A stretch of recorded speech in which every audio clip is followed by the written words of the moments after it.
Hi, I'm Paul Peterson. I'm Chris Sun Liu. This is part 3 of the modern courts, the Supreme Court. Professor Peterson, in our discussion of the many Supreme Court cases we've talked about, we've discussed judicial review a lot. Is this the court's most important power, and is this their main activity? Well, Chris, it is their most important power, but it's not their main activity. Judicial review involves only a few cases that come before it. Most court decisions, even those decided by the Supreme Court, are interpretations of the statutes that are passed by Congress. So statutory interpretation, not judicial review, is what the Supreme Court does most of the time. And statutory interpretation is also an extremely important function of the Supreme Court. Why is statutory interpretation as important, if not more, than judicial review?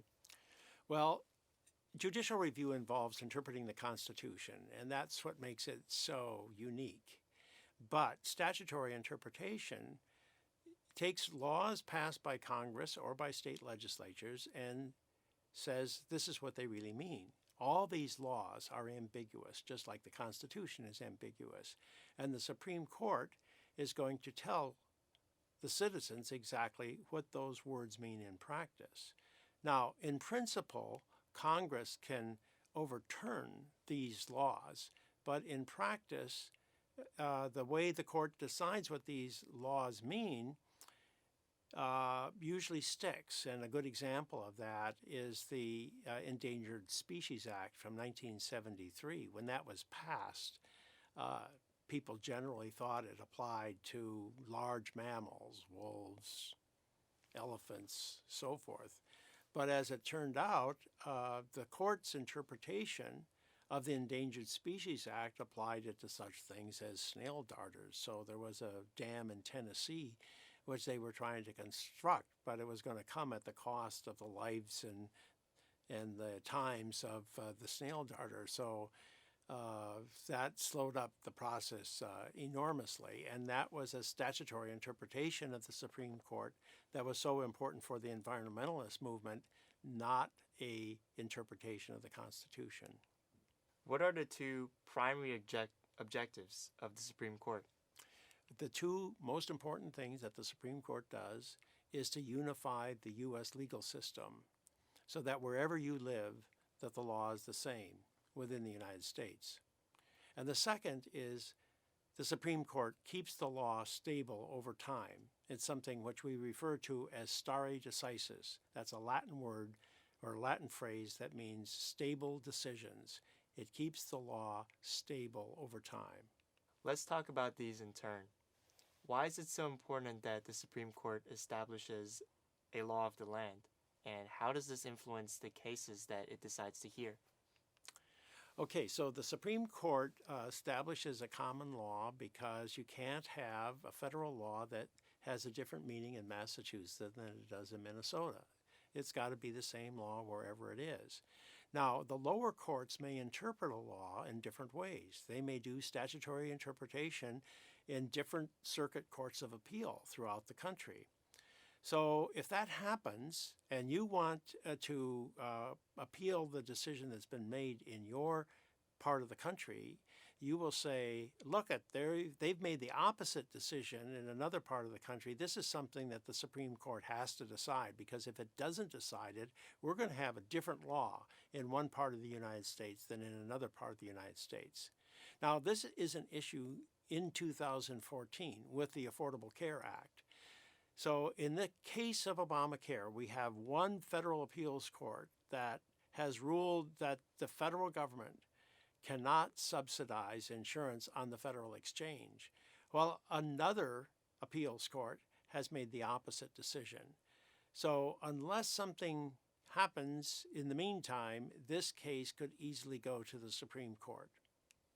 The second key objective of the Supreme Court that you mentioned is based on the principle of stare decisis. So, can we talk about that again? Yeah, stare decisis means stable decisions, and that means that the court is bound by its own precedents. The Supreme Court is reluctant to decide that it had made a bad decision in the past. It tries really hard to say that everything they decide is just an application of the previous decisions that they have made. Once in a while, they will depart from stare decisis and say, we made a bad decision in the past. We're going to talk about some of those instances as the course goes forward. But we talk about them because they're so unusual, they're so exceptional. They are the exceptions that are interesting, but the rule is really what's fundamental, that the Supreme Court does not like to rule differently from how it has ruled in the past. Okay, so you have mentioned statutory interpretation, judicial review, and unifying the legal system. But isn't the Supreme Court there to address some grave injustice that's been occurred, or, correct the errors of lower courts? Well, you would think so, Chris, but actually the Supreme Court does not think of itself as correcting errors. That's not their job. They really don't care if mistakes have been made. There's one exception to that rule, and that is if there is a capital punishment case, they may try to correct an error in that case. But anything short of capital punishment, they really don't care. And it was put best by Justice Fred Vinson, who was the Chief Justice just before Earl Warren. He said the Supreme Court is not and never has been primarily concerned with the correction of errors in the lower courts.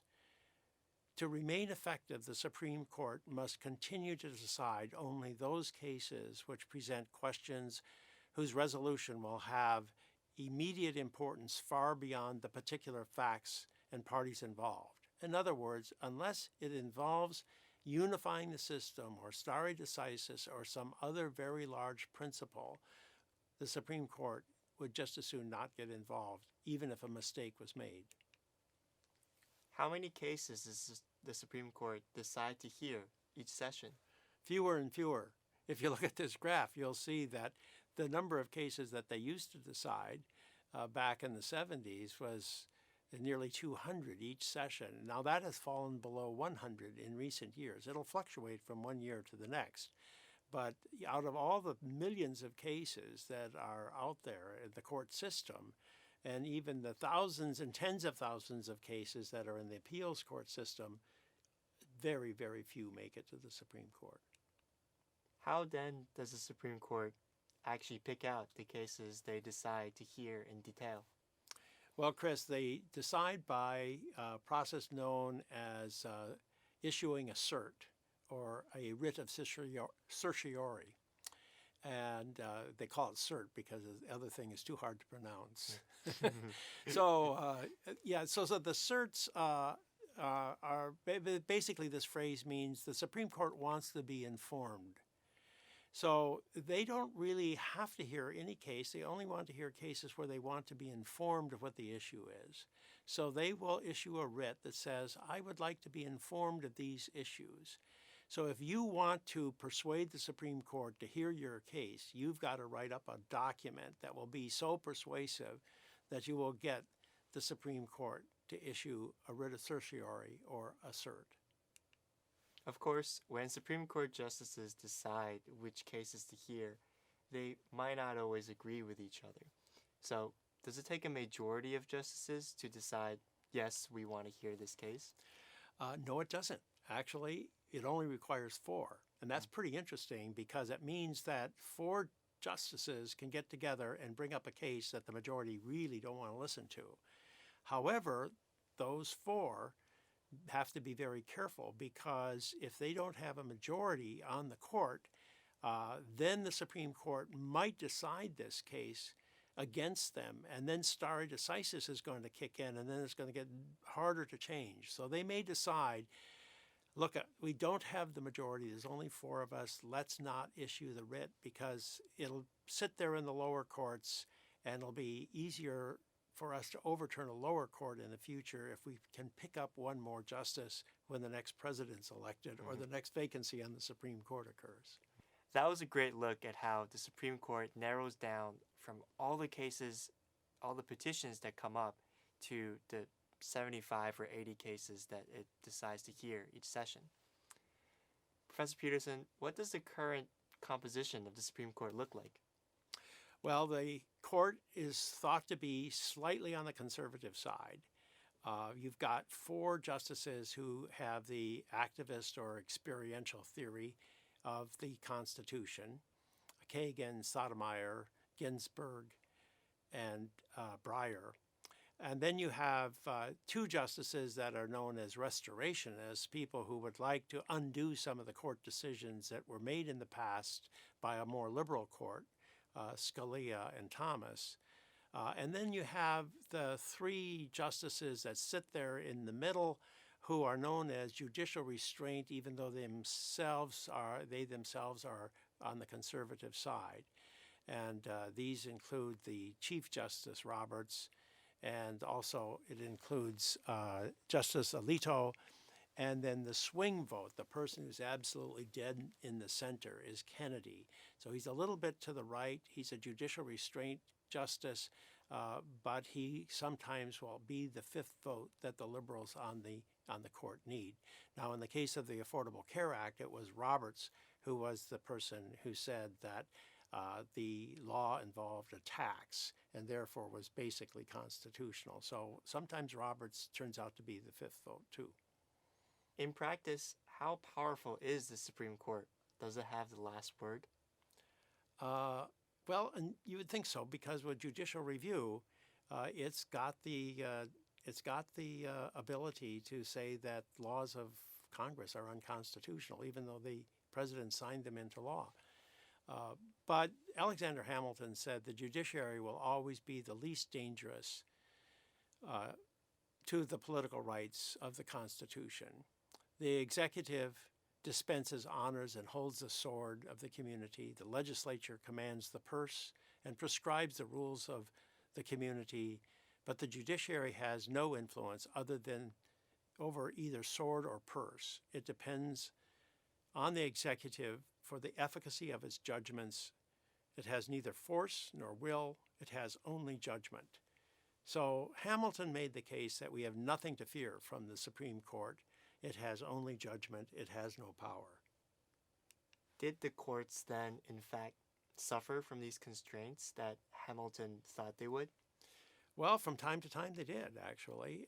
There was a case involving the Cherokee Indians who were in Georgia, I believe it was, and they had the right to the land, a long-established right to the land, and the state passed a law that evicted them, and they had to go to the western part of the United States, which at that time was in Louisiana. It was a dreadful march that they had to take, and the Supreme Court, led by Justice Marshall, Chief Justice, ruled that the state of Georgia was violating the Constitution in passing that law. And so Andrew Jackson, President of the United States, said, Justice Marshall has made his decision, now let him enforce it. And the Long March did take place, a great tragedy in American history. How true is what Hamilton said then today? Has the power of the Supreme Court changed at all over time? I think it's increased enormously. The courts today have legitimacy that they didn't have when Jackson made that statement. So if you look at the Supreme Court, it doesn't necessarily have the last word, officially speaking. Even in the case of judicial review, the Constitution can be amended. That's very difficult.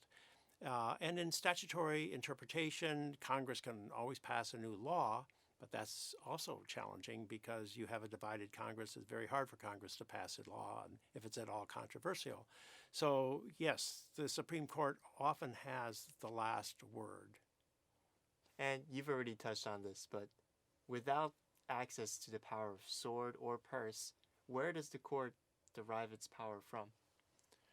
Legitimacy, I guess. It's really amazing that when the Supreme Court made the decision in Bush v. Gore that they stopped counting the ballots in Florida within 3 hours. And that is a degree of legitimacy. That case couldn't have been more controversial. They could have continued counting the ballots. They could have said, like Jackson said, let the Supreme Court enforce its decision. But they stopped counting the ballots and they did it immediately. So yes, the courts today have legitimacy. Professor Peterson, at the end of the last part, we noted that Taft at the end was not very successful in taking politics out of the law. Bringing us back to the question, is it a good thing that politics remains part of the judicial process? Well, people complain all the time about that. And I guess, as I said before, when I think about it, I think, yes, there's an awful lot of rotten politics in the court system, but the only thing that would be worse is not to have politics as part of our judicial decision making, because you wouldn't then have a democracy. That's the end of our lecture on the modern courts. And our next topic is public opinion.